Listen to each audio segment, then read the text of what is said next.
Para conversar sobre el tema, saludo a Estefanía Medina. Ella es vicepresidenta de la Comisión Anticorrupción de la International Chamber of Commerce México.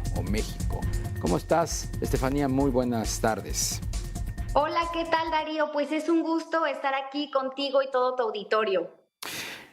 Igualmente, Estefanía, la corrupción es uno de los grandes lastres que afecta la marcha del país, no digamos la economía.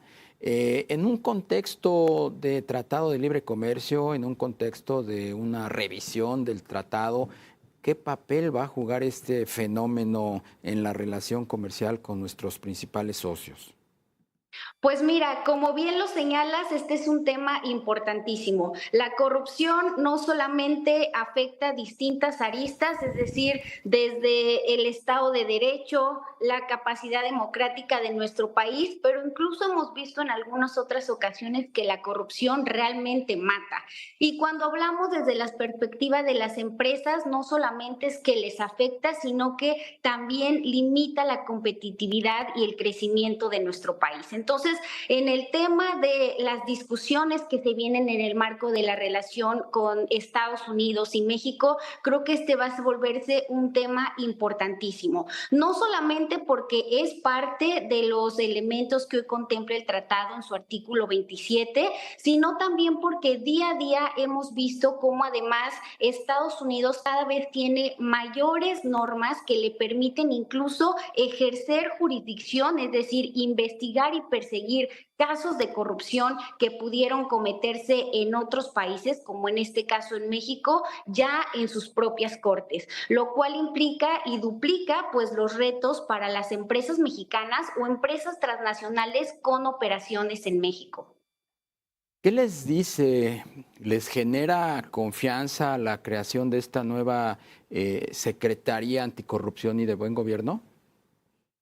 Mira, creo que la experiencia que hemos tenido en términos de instituciones, más allá de cómo se llamen y dónde estén asignadas, creo que lo importante en todos los gobiernos es que se tenga voluntad política de avanzar en las agendas anticorrupción. Y creo que uno de los grandes puntos que ha sido siempre el gran pendiente en nuestro país es avanzar contra la corrupción, no solo desde una perspectiva narrativa, sino desde una perspectiva realista, que principalmente atente contra el gran problema de impunidad que tenemos en el país. Recientemente, por ejemplo, también desde la organización Tojil dimos a conocer datos que desafortunadamente no son nada novedosos porque tienen que ver con el número de investigaciones que se aperturan a nivel nacional, ya sea a nivel local o federal de corrupción, cuántas de ellas llegan ante un juez y cuántas de ellas, por ejemplo, terminan en alguna sentencia. Y pues para sorpresa de nadie, los números siguen siendo los mismos, ¿no? Alrededor del 6% de las investigaciones son aquellas que tocan las puertas de un juzgado y alrededor del 1% o a veces menos de estas investigaciones son las que terminan con una sentencia. Entonces, creo que esta nueva diseño institucional, pues lo que debe de tener es un modelo de cooperación y de coordinación interinstitucional y también transnacional con otras autoridades para que verdaderamente le entremos mucho más con hechos y menos con dichos a atender el problema de impunidad y de corrupción que tenemos en nuestro país. Además de la coordinación institucional o interinstitucional que debe de haber y atender, pues los lineamientos del tratado que nos obliga como país a cuidar el tema de la corrupción, tenemos enfrente un proceso de reforma al Poder Judicial. ¿Eso cómo afecta o cómo juega en esta ecuación?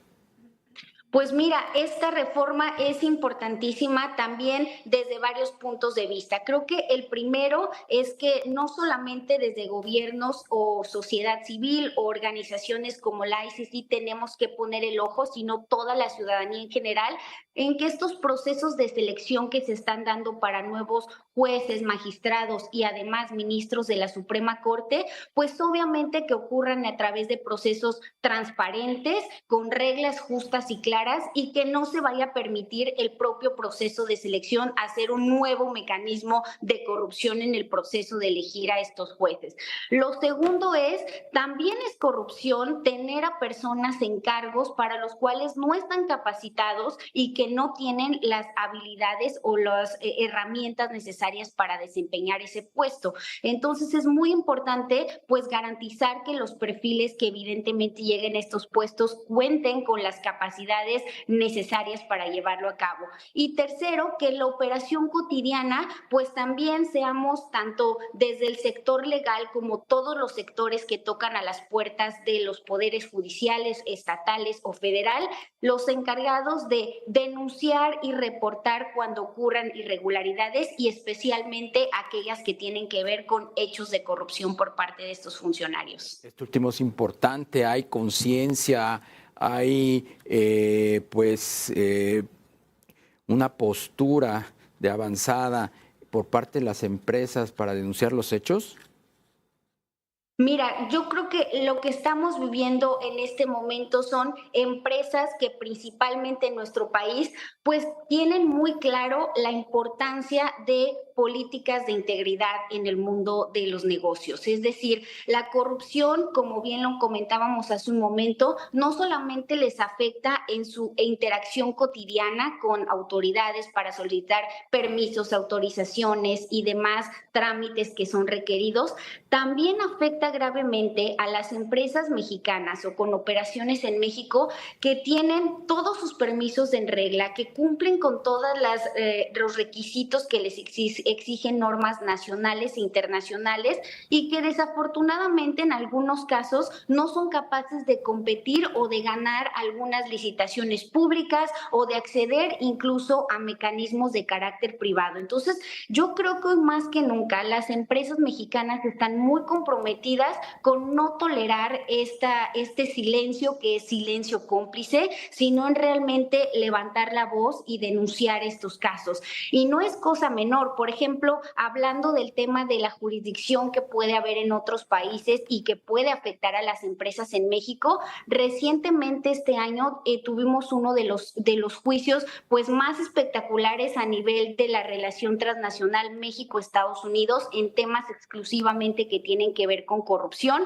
Recordarán ustedes el caso de la empresa Vitol y uno de sus principales operadores llamado Javier Aguilar fue ya condenado en los Estados Unidos por 2 esquemas de corrupción vinculadas en México, Ecuador y Brasil y está a punto de ser sentenciado con la posibilidad de enfrentar penas hasta de 40 años de prisión por estar generando estos mecanismos de corrupción y de sobornos para ganar licitaciones con empresas de Pemex que operaban en los Estados Unidos. Entonces, creo que más que nunca las empresas son muy realistas y tienen muy claros los retos a los que se enfrentan, pero no solo de enfrentar posibles sanciones o enfrentar incluso juicios que los puedan llevar a pérdidas millonarias, sino también de la importancia y los beneficios que tiene emprender agendas de integridad.